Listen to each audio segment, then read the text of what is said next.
Hello and welcome to this look at an applied Kc calculation question which asks you to work out a molar quantity working backwards from Kc, as opposed to working out the molar quantity and then using it to work out Kc.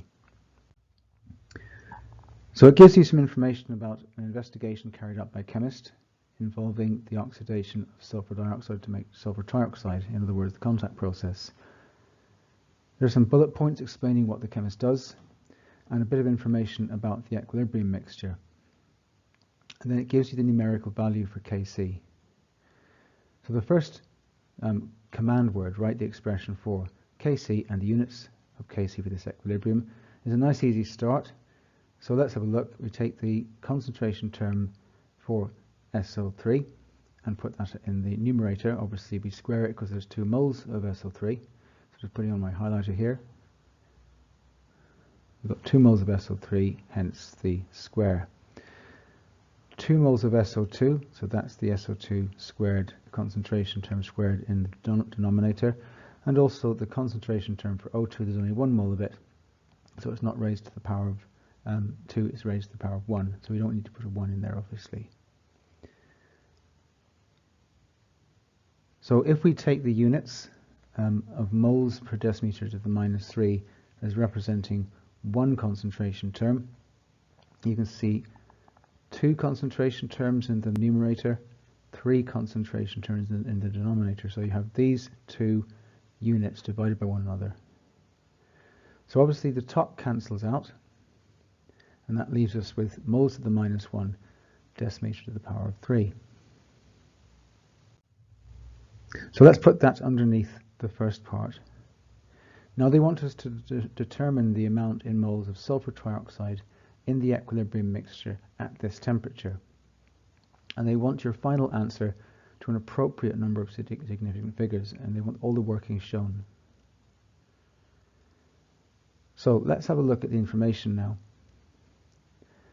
So we're going to work out the concentration of SO3 first of all, because that's what's going to be in the Kc expression. Clearly you can see it there.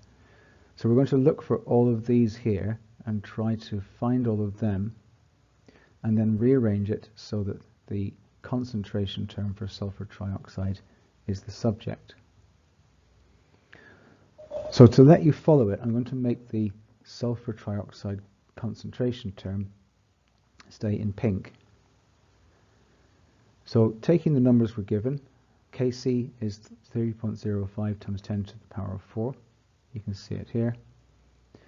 And instead of pushing the moles in for SO2 and for oxygen, I need to put the concentration values in.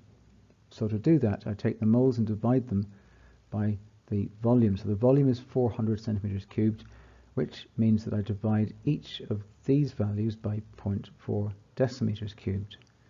So 0.0540 divided by 0.4 gives me this. And 0.0270 divided by 0.4 gives me this. So multiplying those two together and rearranging, you can get 37.45920938. You'll notice I'm keeping my calculator values throughout the steps. So because that was SO3 squared, I just square rooted this number to give me this number. So now I can actually apportion the units, moles per decimeter to the -3, which is the standard units of concentration. Now the next thing to do is to work out the number of moles, because that's what they want us to do here. So remembering the relationship between moles, concentration and volume, it's C times V. So all I have to do is take my volume, which we already worked out as 0.4, and multiply it by my concentration, which I've worked out as 6.120392911, which gives me this value here. Now, they want me to work it out to an appropriate number of sig figs. So looking at all of the different values, you want to find the value that has the least sensitive number of sig figs. So 400 is 3 sig figs, 0.0270 is 3 sig figs. 0.0540 is 3 sig figs. And 3.045 is 4 sig figs. So because of these ones here, they're the least sensitive. So I need to convert this to 3 significant figures, which gives me 2.45 moles.